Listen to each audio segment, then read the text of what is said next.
siempre que, en mi caso, tengo la oportunidad de comenzar con este primer servicio del año, es un reto, ¿no? Porque es qué, qué hablar, qué necesitamos escuchar y pues sobre todo, en mi caso, para nosotros como iglesia es qué me gustaría animarnos como iglesia durante este primer mes, que es como este arranque, ¿cierto? Que venimos de todo este diciembre, de estas vacaciones y otra vez empieza el arranque, la curva de enero, ¿cierto? Los gastos, los incrementos, bueno, todo eso que está ahí.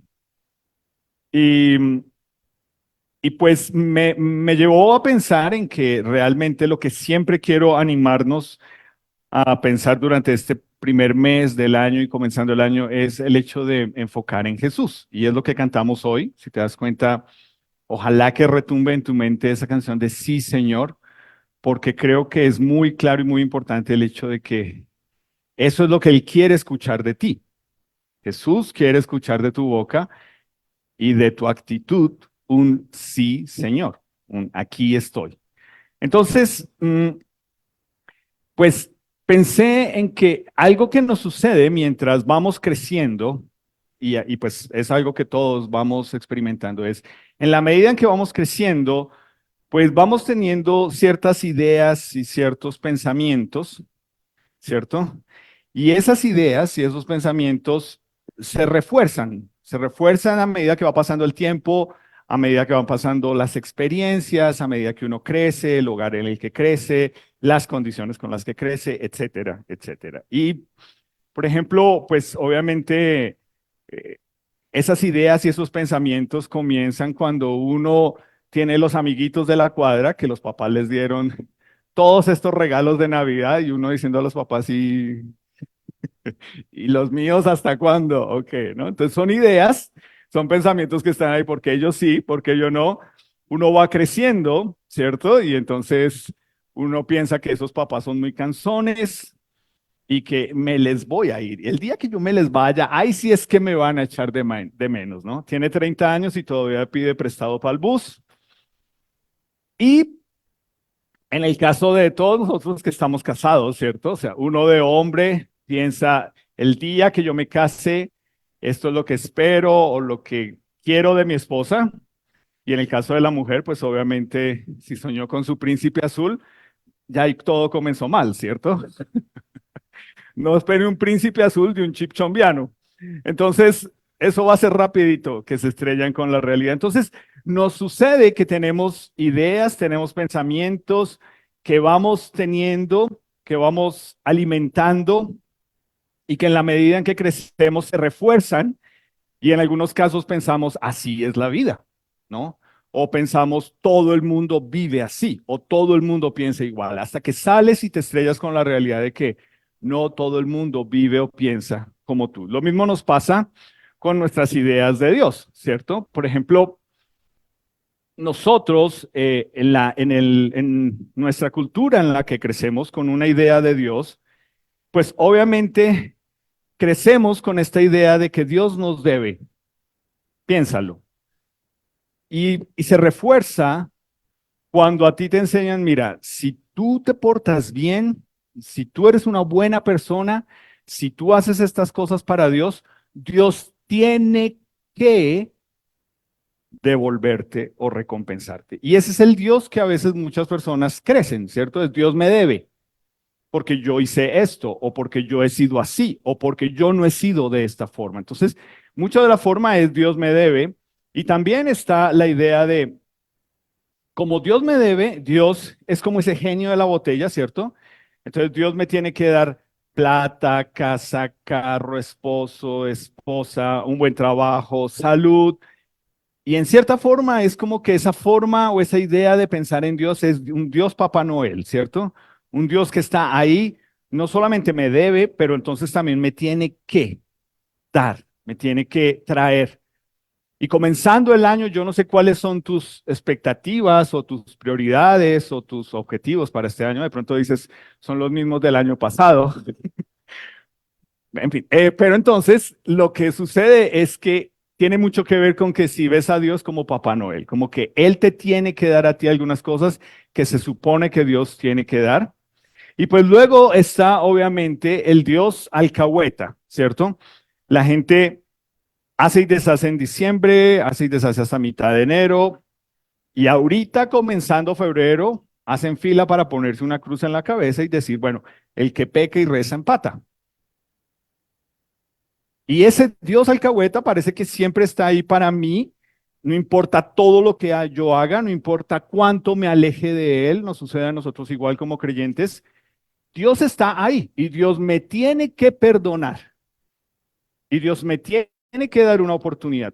¿Por qué? ¿Por, con base en qué? Y todas estas ideas que tenemos de Dios es un concepto que vamos a estar hablando este mes y es Dios en una caja. No sé qué idea te da a ti las cajas, pero para algunos de nosotros que somos de pronto un poquito obsesionados con guardar cosas, con acumular cosas, ¿cierto? Las cajas son muy importantes, ¿cierto? Las cajas nos ayudan a que por lo menos el reguero esté apilado en un lugar y no se vea tanto reguero como es. Por ejemplo, guardar todo lo de Navidad. Me imagino que tienes tus cajas de Navidad. Si pudieras tener una caja de alta de 2 metros por 2 de ancho para meter el árbol así tal cual y volverlo a sacar, serías feliz. Pero este es un concepto que tiene que ver con Dios en una caja. Piénsalo. ¿Será que al igual que nosotros creciendo en nuestras circunstancias y teniendo ideas de lo que pensamos que es la vida y cómo es la vida, y lo que se refuerza en quién es Dios o cómo debería ser Dios, no es meter a Dios en una caja, no es básicamente hacernos a la idea de que, mira, si yo voy a venir a esta iglesia, yo quiero que en esta iglesia me refuercen las ideas que yo tengo en mi caja acerca de Dios. Yo quiero que me digan que Dios es alcahueta, que Dios es Papá Noel y que Dios me debe. Yo no voy a venir a una iglesia donde choquen con mis pensamientos. Yo quiero ir a un lugar o una iglesia donde me digan que todo lo que yo he puesto aquí en mi caja de Dios es lo que Dios está de acuerdo. Y pues obviamente en esta iglesia vas a escuchar muchas cosas que vienen de parte de la palabra de Dios que tal vez no te van a gustar, que tal vez van a hacer que no vuelvas, que nos castigues sin tu presencia y que pienses, bueno, vamos a ver cuando se paren allá a decir que las ofrendas, ahí sí me van a echar de menos. Y pues obviamente es una forma de pensar porque tienes a Dios en una caja y porque piensas, el Dios que funciona para mí, el Dios que yo me he creado, el Dios que a mí me gusta, tiene que quedar aquí cuadradito y no me gusta que nadie me incomode diciéndome que ese Dios que yo tengo ahí es diferente. Entonces, pensémoslo de esta forma. El pueblo de Israel, si de pronto, para que entiendas un poquito más esta idea, el pueblo de Israel, la idea de que viniese un Salvador que venía para los judíos, era una idea muy particular solamente del pueblo de Israel. Es decir, no era un Salvador que ellos estaban esperando que viniera para todas las demás personas. No era un rey para todos los demás. El Salvador que los judíos estaban esperando era únicamente para los judíos, de los judíos, con los judíos, por los judíos y el resto del mundo de malas. Y ese Salvador, en la idea que ellos tenían de haber puesto a Dios en una caja y un Salvador en una caja es, ese Salvador se ajusta a lo que la tradición nos ha dicho que debe ser. Y mientras ese Salvador esté ahí tranquilito, juiciosito, haga lo que nosotros esperamos que haga, todo está bien. Obviamente estamos esperando, en el caso de ellos decían que venga, que nos libere, pero básicamente habían puesto a Dios en una caja que era predecible por la tradición, por la religiosidad y pues obviamente por lo que ellos querían o no querían de ese Dios. Ahora, No sé qué tanto has leído sobre Jesús en Mateo, Marcos, Lucas, Juan, pero piénsalo.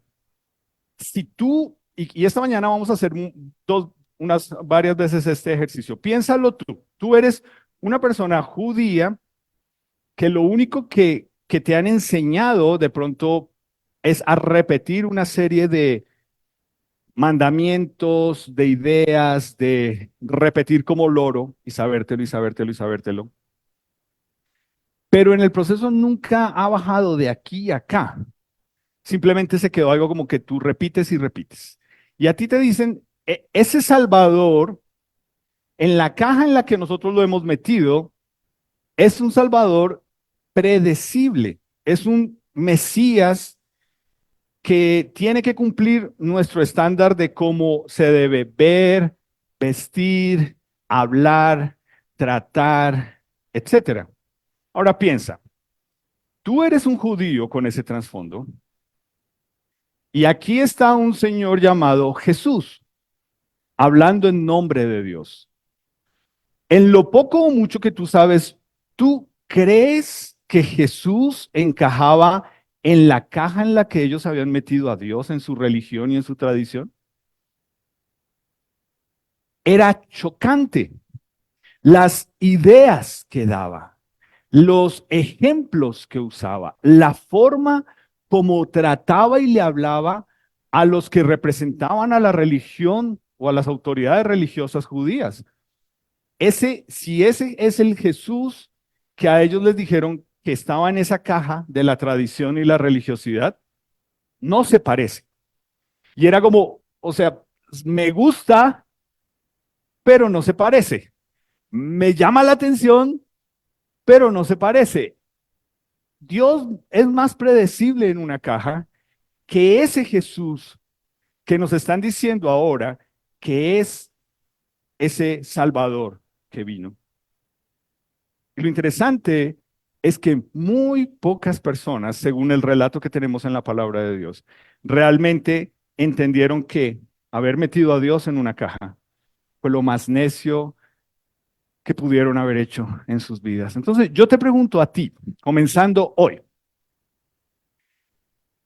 con este año 2024, ¿tú estás dispuesto a sacar a Dios de la caja en la que lo has metido? ¿O tú quieres continuar otro año diciendo, pues Chuchito lindo, papito lindo, es así y así se quedará? De lo que se va a tratar este mes es de sacar a Dios de tu caja. No de la caja que Él está, porque no está en ninguna caja, sino de tu caja mental, de tu caja de ideas y de nuestra caja como iglesia en lo que pensamos es, Dios tiene que ser así, Dios tiene que hacer esto así, Dios no tiene nada. Somos nosotros los que debemos pensar cómo va a ser este 2024 con respecto a lo que Dios nos quiere mostrar. Entonces, quiero animarte que por favor busques en tu Biblia Mateo capítulo 16, por favor. Y mientras lo buscas, quiero recordarte, el libro de Mateo es escrito por el apóstol Mateo. Él sí fue uno de los apóstoles que siguió al Señor Jesús, ¿cierto? Era un hombre que cobraba impuestos a los judíos a nombre del pueblo romano y en el proceso cobraba su comisión. Hasta ahí normal. El problema era que los de su pueblo, los judíos, lo odiaban por eso, porque es evidente que se estaban enriqueciendo cobrándole la plata a ellos de sus impuestos. Y es este hombre el que Jesús llama a ser un apóstol. Entonces, pues, piénsalo, uno piensa, los apóstoles. Y creo que hoy vamos a hablar harto de esto. Y es, mira, ese título San, volvemos a lo mismo. Eh, Literalmente, y lo hemos dicho muchas veces aquí, santo es que significa apartado para Dios. Pero si tú le hubieras preguntado a cualquiera de los que creció con Mateo, ahora siendo San Mateo, y es, no, Creo que estamos hablando de dos personas muy diferentes. Ese señor, yo lo conocí y era así, así y así. Y aquí estamos, vamos a leer un libro que tiene que ver con este apóstol que Dios usó, con un trasfondo judío, ahora hablando de este evangelio de Jesús y cómo obviamente lo que el Espíritu de Dios lo guió a escribir tiene que ver con todos ellos viniendo de un trasfondo judío en el que tenía predeciblemente a Dios en una caja. Entonces, si estás ahí en el versículo 13, el Señor Jesús dice, viniendo Jesús a la región de Cesarea de Filipo, preguntó a sus discípulos diciendo, ¿quién dicen los hombres que es, quién dicen los hombres que es el Hijo del Hombre? Ahora, esta pregunta es interesante porque lo que está haciendo aquí el Señor Jesús, primero que todo, es usando un término que solamente los que realmente habían puesto atención en aprender y escuchar la Torá, que era el Antiguo Testamento, sabían que este término hijo de hombre, él estaba tomando prestado un término del profeta Daniel, unos 1000 años antes, en el que dice que ese hijo de hombre es un hombre en el cual Dios va a depositar toda la autoridad dada por Dios para juzgar a las naciones. Entonces, piénsalo. Tú vienes a escuchar a un tipo que está llamando la atención porque el mensaje que da no lo está dando en la sinagoga, no lo está dando en el templo, está fuera del templo enseñando de Dios. ¿Te das cuenta? Es Dios solo habla en la sinagoga, no fuera de la sinagoga. Primer paradigma que empezó Jesús a confrontar. Y ahora quiero que te imagines, estás acá, tú eres un judío, vienes de toda esta tradición de tener a Dios en una caja. No hay iglesia, no hay Biblias, no hay internet, no hay YouTube para que te metas a buscar tu predicador favorito para ver si sí es verdad o no. Simplemente tú estás yendo a escuchar a un señor que está diciendo un poco de cosas y tú dices, ¿y quién es este? ¿Con qué lo podemos comparar el mensaje que él está dando para saber si es cierto o no es cierto? Y obviamente lo que hizo el Señor Jesús es que estaba confrontando no solamente el hecho de que los judíos habían metido a Dios en una caja, pero Roma mismo, es interesante, el emperador no creía en Dios, era un pagano, pero se creía Dios. Interesante, ¿no? Contradictorio. Lo que él decía era palabra de Dios. Y hasta el día de hoy parece que sigue siendo así. Y lo que hace el Señor Jesús es que viene y confronta una serie de cosas y empieza por los que lo siguen diciendo, bueno, listo, yo llevo acá un suficiente 2 años largos enseñando. ¿Quién dicen las personas que soy yo? Y si tú te das cuenta, esta pregunta es una pregunta relevante. Si tú sales y le preguntas a las personas allá afuera, ¿quién es Jesús? ¿Qué te van a responder? Es el bebé de un pesebre, ¿cierto? Y para muchas personas simplemente se quedó ahí, o insisto, hasta no marzo, que volvamos y haya otra vez todo el despelote de vacaciones y sea Semana Santa y, gracias Jesús, porque gracias a ti tenemos una semana de vacaciones. ¿Quién es Jesús? ¿Quién dice la gente afuera que es Jesús? Entonces, él les está haciendo esa pregunta, una pregunta que hasta el día de hoy sigue siendo importante, sigue siendo relevante. Y mira lo que dice el versículo 14. Ellos dijeron, unos dicen que eres Juan el Bautista, otros que eres Elías, pero otros que eres Jeremías o uno de los profetas. Es decir, en la idea general de las personas, este hombre que se estaba parando a hablar en nombre de Dios era un profeta. estaba cumpliendo una función de profeta y la idea era hablar de parte de Dios, tomando lo que Dios ya había dicho y diciendo, esto se va a cumplir o esto se cumplió. Es decir, hasta ahí era como que eres alguien que las demás personas referencian como un profeta, como Juan, como Elías, como Jeremías, alguien, un profeta importante, pero hasta ahí no más. Es decir, de ahí de la caja no te sales. Eres alguien predeciblemente que puede ser un profeta. ¿Ok? Entonces acá viene la pregunta en el versículo 15, ¿cierto? Y él les dijo, ¿y ustedes quién dicen que soy yo? Interesante, ¿cierto? Es más fácil cuando nos hacemos ideas de afuera, pero cuando ya lo tengo que hacer personal, esto es como un grupo pequeño, ¿cierto? No hablemos en plural, hablemos en personal. ¿Quién dices tú? Le está preguntando Jesús a cada uno de ellos, ¿qué soy yo? ¿Quién soy yo para ustedes? Llevo 2 años o más con ustedes, llevo enseñando, llevo predicando, llevo haciendo milagros. ¿Quién soy yo para ustedes? Y mira lo que dice el versículo 16. Y ellos, perdón, respondiendo, Simón Pedro dijo, tú eres el Cristo, el Hijo del Dios viviente. Y aquí es muy importante esta respuesta, porque esa palabra Cristo no es un nombre, ¿ok? Es una función,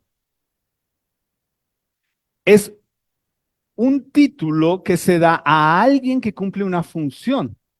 Y en el imaginario colectivo de ellos teniendo a Dios en una caja es el Mesías, el Cristo es Salvador, viene a liberarnos, viene a sacarnos de encima a este pueblo. Y que entonces lo que hace es que la respuesta de Pedro para Jesús deja claro que este Cristo lo está referenciando como esas ideas de lo que pasaba en el Antiguo Testamento, ¿cierto? Y era esa palabra que es clave y es el ungido.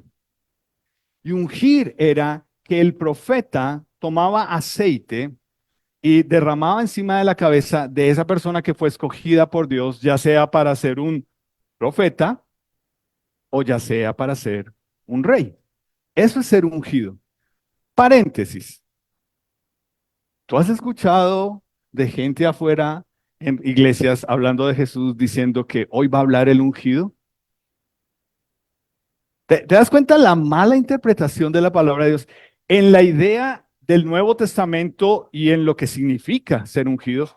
Todos nosotros que hemos nacido de nuevo en Jesús y que tenemos el Espíritu Santo dentro nuestro, ¿somos qué?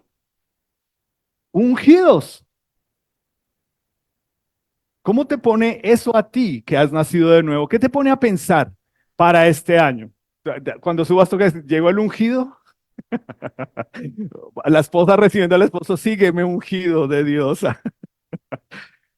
Mira, eso es lo que Pedro está diciendo es, yo entiendo que tú eres alguien único, en quien Dios ha puesto algo único, alguien que no solamente parece ser, sino que es hijo de Dios, es el único rey escogido por Dios y que está acá. Ahora piensa, hace un mes bueno, la gente estaba cantando allá, ven, ven, ven, ¿cierto? Y Jesús viene como rey. Si tú le muestras a una persona allá afuera del misa, ese bebé nació para ser rey, ¿qué te van? Ay, no, deje así, deje, o sea, es solamente el ven, ven, ven para diciembre y se acabó.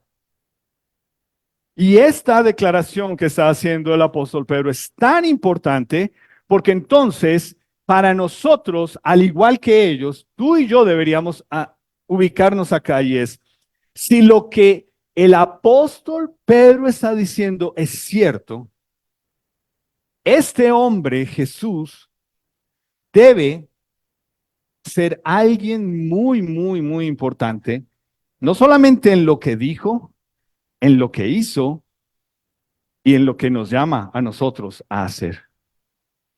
Y una vez más, tú tienes un hombre que era un pescador. Tienes un hombre que dice más adelante en el libro de Hechos que cuando las autoridades religiosas lo vieron hablando de Jesús, decían, este es un indocto, un ignorante, un analfabeto, y mírelo cómo está hablando de ese tal Jesús. O sea, sí hubo algo en él que cambió de adentro hacia afuera, que llamó la atención.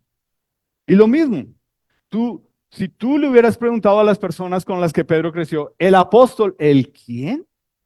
Yo conozco hasta el pescador, pero no el San Pedro que tú me estás diciendo. Y luego, mira lo que dice el versículo 17. Entonces, Jesús le respondió a Pedro, bienaventurado eres, Simón, hijo de Jonás, porque no te lo reveló carne ni sangre, sino mi Padre que está en los cielos. Yo quiero que pienses en esta palabra, bienaventurado. Si no sabes el significado, porque supongamos que no lo sabes, y yo te digo, ¿tú quieres ser bienaventurado en el 2024? Suena bien, ¿cierto? Y la verdad es que suena re bien, porque lo que significa bienaventurado es doblemente ¿qué? Feliz. Y aquí el Señor Jesús le está diciendo, tú eres doblemente feliz.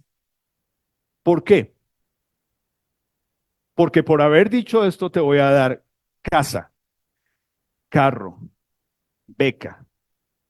¿Es eso?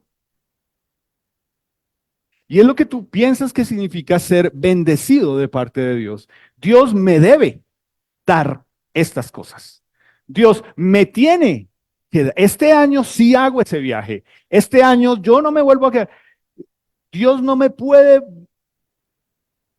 bienaventurado o ser doblemente feliz es cuando lo que conoces de Dios no viene por tu tradición de tener a Dios en una caja, sino porque el Espíritu de Dios está obrando alrededor de ti y estás conociéndolo a Él. ¿Ok? Eso es ser doblemente feliz.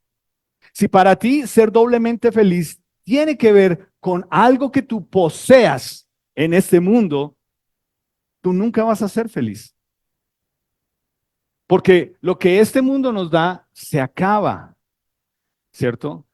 Pierde el brillo, pierde el valor. Y aquí el Señor le está dejando claro a él que no es por ser pilo que está dando esta declaración, es por el obrar del Espíritu Santo de Dios en él. Entonces, pregunto, no se me duerman. Tú lees ahí que Jesús le dijo eso al apóstol Pedro. Entonces mi pregunta es esta. ¿Cómo es posible que este hombre que está haciendo esta declaración con respecto a Jesús, que es la declaración más importante, tú eres el Mesías, tú eres Salvador, tú viniste como rey? Eso es lo que está diciendo el apóstol Pedro. ¿Cómo es posible que luego este Pedro negó a Jesús? ¿Qué crees que pasó? Ahora, un poquito más allá. Si vamos a hablar de alguien que estuvo a los pies de Jesús durante 3 años escuchando todos los sermones y viendo todos los milagros, fue Judas. ¿Qué pasó con Judas?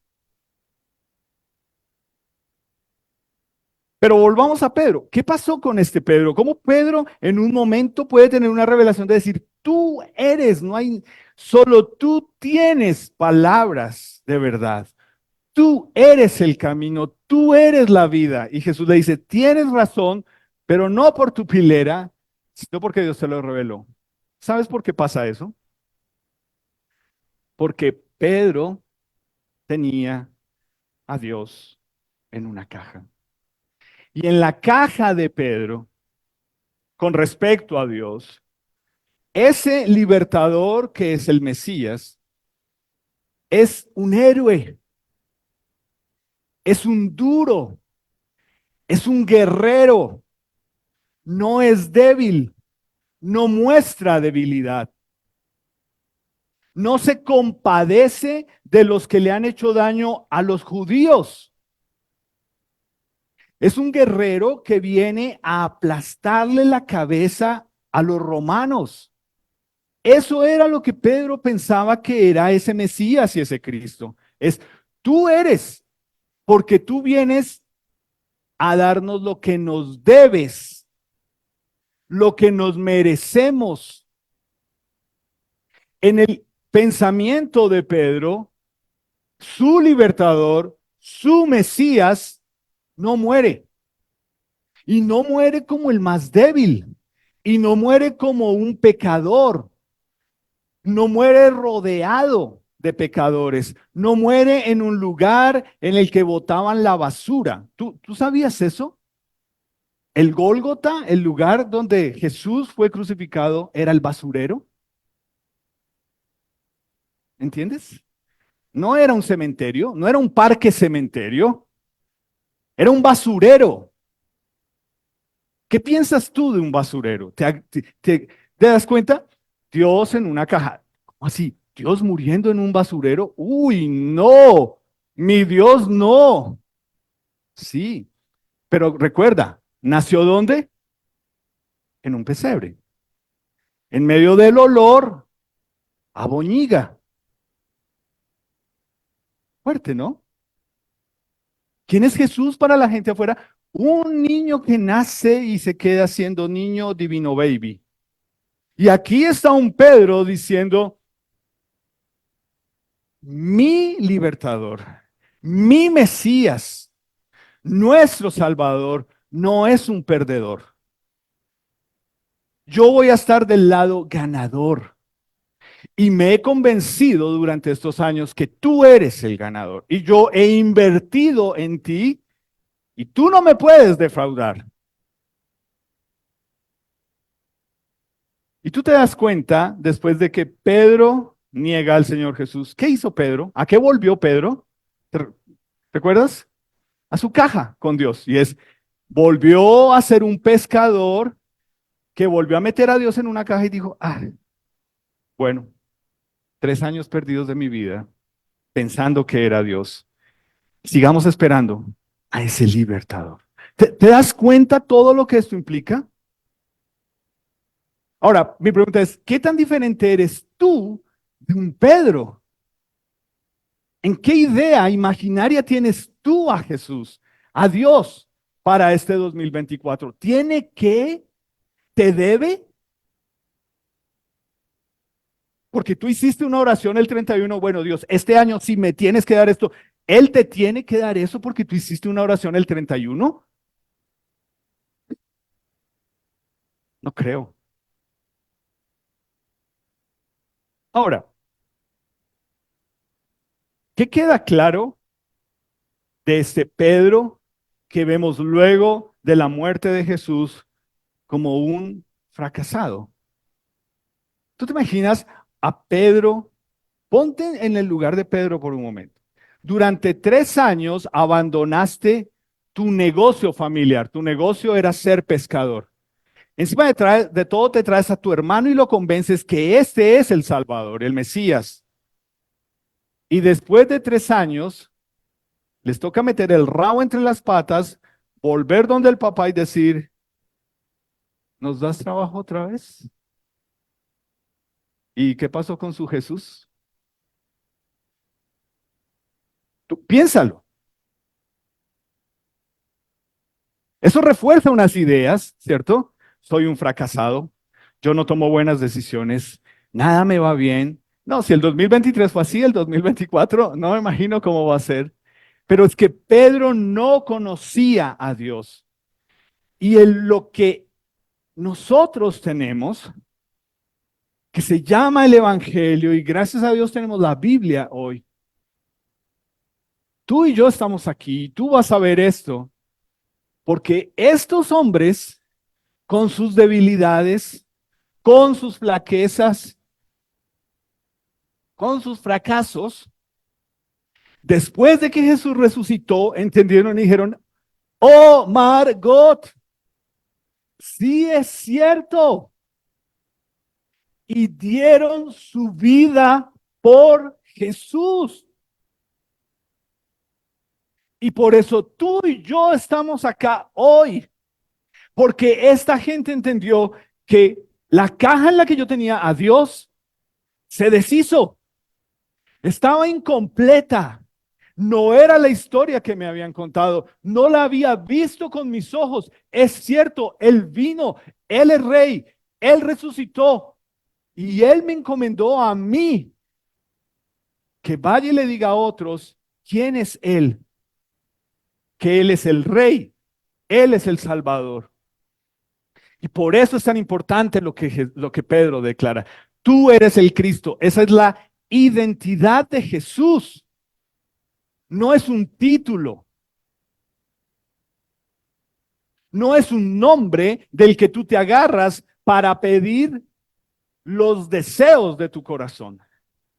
Es una función, es ser salvador, es ser rey,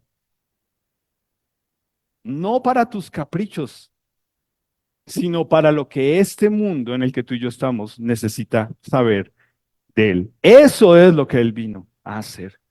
Esa es la identidad de Jesús. Jesús no es Papá Noel. Jesús no es el genio de la botella. No está aquí para satisfacer tus deseos, tus propósitos del 2024, cerrándolo con en nombre de Jesús. Amén. No está para eso. Él vino para algo mucho más sublime y más grande. Entonces, ¿cómo nos debe afectar a nosotros todo esto? ¿Cómo estamos comenzando este año? Ahora, ojalá, no sé si tú lo sabes, pero hay Biblias como esta que traen en rojo las palabras dadas por el Señor Jesús. Yo te pregunto, cuando tú lees tu Biblia, sea que tenga las letras rojas o no, ¿tú sabes que es ese Cristo, Mesías, Salvador, Rey, Dios que te está hablando? ¿O tú lees esto pensando que es lo que le enseñamos a los niños abajo y es, qué bonita historia bíblica? ¿Tú crees que esto es una historia bíblica? O sea, ¿Jesús es un cuento para niños? Pues eso parece según lo que uno ve en diciembre en nuestra cultura. Pero lo que esto importa es lo que cantamos. ¿A quién más podría ir yo? Que es lo que luego el mismo apóstol Pedro le dice al Señor Jesús y está escrito en el libro de Juan. Solo tú tienes palabras de vida. ¿A quién más podríamos ir? Tú eres Dios, tú eres Rey. Y ahí es donde viene la pregunta y es, ¿por qué se devolvió todo esto?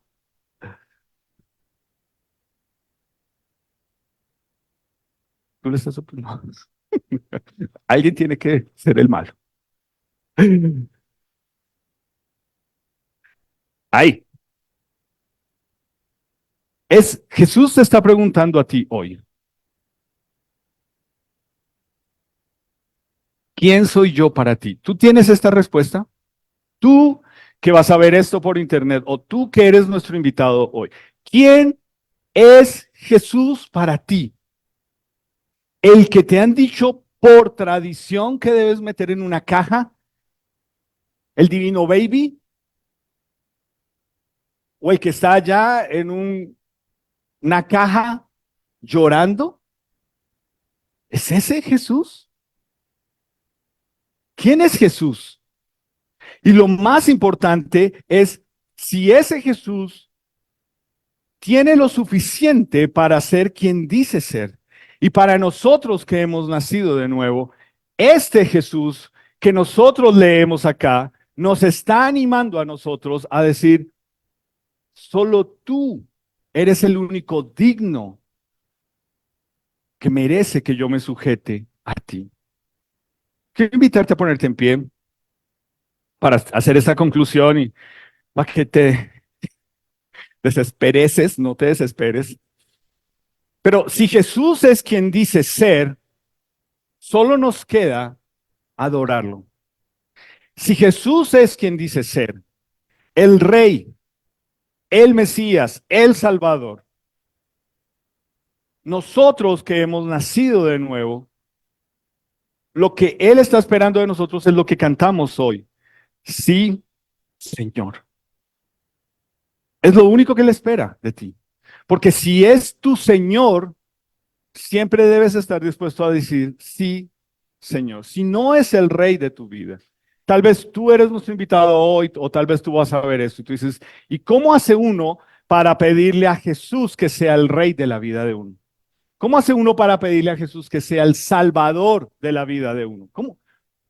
Pues si te das cuenta, no es yendo a la caja tradicional donde han puesto a Dios, sino yendo, reconociendo, sé pecador necesitado de Él. Y si tú quieres saber eso, pregúntale a la persona que te invitó o al final a nosotros, ¿cómo puedo hacer para que Jesús sea el Rey en mi vida? 2024. Creo que tu propósito para este año debería ser, quiero conocerte. No quiero seguir poniéndote en una caja en la que eres predecible para mí, como lo hice el año pasado. Yo quiero conocerte, yo quiero rendirme a ti. Y cuando lo vemos de esta forma, nos damos cuenta, estamos acá comenzando un nuevo año, una nueva oportunidad para decir, sí, Señor Jesús, tú eres el Rey, cuenta conmigo, con mi sujeción para ti. Y pues yo creo que la forma en que, porque esto hasta aquí uno dice, bueno, listo, pero ¿cómo? Ayúdame un poquito. ¿Cómo hago yo este año si quiero realmente decir que Jesús es esa declaración que hizo el apóstol Pedro? Es Dios, es Rey.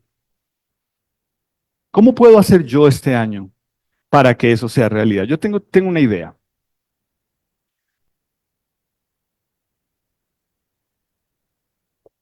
Si tú eres de los juiciosos que escribiste, bueno, yo quiero hacer unos propósitos para este año. No sé cuáles son, vuelvo y te digo, no sé si fueron los mismos del año pasado. Pero tú dices, bueno, hay unos propósitos, ¿cierto? Un, dos, tres, cuatro. Vamos a decir, tú eres de tres, de cuatro, de cinco propósitos. Y resulta que por alguna razón, y tú sabes que finalmente termina siendo tú, si hay algunas cosas que tú te propusiste hacer en el 2023 y te das cuenta que, listo, 2024, 366 oportunidades más que me da Dios para hacer lo que no hice el año pasado. Pero de lo que se trata, sacar a Dios de una caja y decirle, quiero conocerte, es de entender esto. Si tu prioridad no es buscar el reino de Dios y su justicia, nada de lo que tú pongas ahí debajo va a encajar con el propósito y la voluntad de Dios para tu vida. Porque cuando tú haces eso, todo lo demás vendrá por añadidura. Es lo que dice Mateo 6:33. ¿Qué es todo lo demás? Plata, casa, carro, salud, viajar, esposo, esposa, hijos juiciosos, esposo juicioso, esposa que no canta lete, no sé. Pero cuando yo primero busco el reino de Dios, todo lo demás va a tomar el lugar que debe tener y tomar en mi vida. ¿Ese es tu propósito para este año? ¿O tú llegaste diciendo, bueno, Dios, yo ya hice esto, lo traigo para que lo firmes, yo veré? Así no va a funcionar. porque entonces volvemos a poner a Dios en una caja. Es cuando buscas el reino de Dios y su justicia, que todo lo demás vendrá por añadidura. El problema es nuestro inconformismo, el problema es nuestra comparación, el problema es nuestra falta de gratitud, de sí, pero pues yo lo quería más grande, o yo lo quería de este color, o yo lo quería con más ceros en la cuenta, o yo lo quería más nuevo. Ese es problema tuyo. Buscar el reino de Dios es decir, sí, Señor, cuenta conmigo, aquí estoy. ¿Ese es tu propósito para el 2024? ¿O tú viniste hoy pensando que los propósitos son diferentes? Te animo en esto. Es realmente lo único que le va a dar sentido y propósito a nuestra vida. Quiero conocerte. Quiero que tú, Dios, alinees, ajustes las cosas, todo lo demás en mi vida, en tu momento, a tu momento. Ahora, una vez más, para ti que eres nuestro invitado, mi pregunta es, ¿la caja en la que tú has puesto a Dios se parece a una caja de emergencias? Que tú vas y rompes y sacas el martillo o el extintor de Dios y Dios es solamente un Dios para emergencias. Yo te quiero animar, si tú estás acá por primera vez, que tú pienses, ¿qué tanto ese Dios bombero te trajo hoy y te está poniendo hoy a escuchar esto para que entiendas que no puedes seguir poniendo a Dios en una caja? Tienes que conocerlo, poder llegar a decir, mira, lo que conozco de Dios es solo porque Él me lo reveló a través de su palabra. Entonces vamos a orar. Señor Jesús, gracias por tu palabra hoy. Gracias porque estamos comenzando un nuevo año en el que queremos seguir viendo tu mano como iglesia guiándonos, dirigiéndonos, Señor. No sabemos lo que va a traer cada día de este año, Señor, pero sí sabemos que ahí estás tú. Esa es tu promesa. No temas. Yo estoy contigo todos los días hasta el fin del mundo. Y yo te adoro por eso, Señor Jesús. Porque mi deseo es primero buscarte a ti, ponerte en ese lugar para que todo lo demás que venga y que haya de venir sea de tu mano, sea de ti y yo entienda que es a tu tiempo y en tu momento. Y Señor, yo ruego por nuestra iglesia hoy acá reunidos y por los que van a ver esto, que también, Señor, puedan rendirse a ti y decir, sí, Señor, aquí estoy. Solo tú tienes palabras de vida. Tú eres el camino. Yo quiero seguirte. Tú eres mi rey. Y ruego, Señor, también por aquellos que han sido invitados hoy a escuchar tu palabra, para que esto empiece a inquietarlos en conocerte y en saber qué significaría para ellos sacarte de esa caja y conocerte como Rey y como Señor. En tu nombre, amén.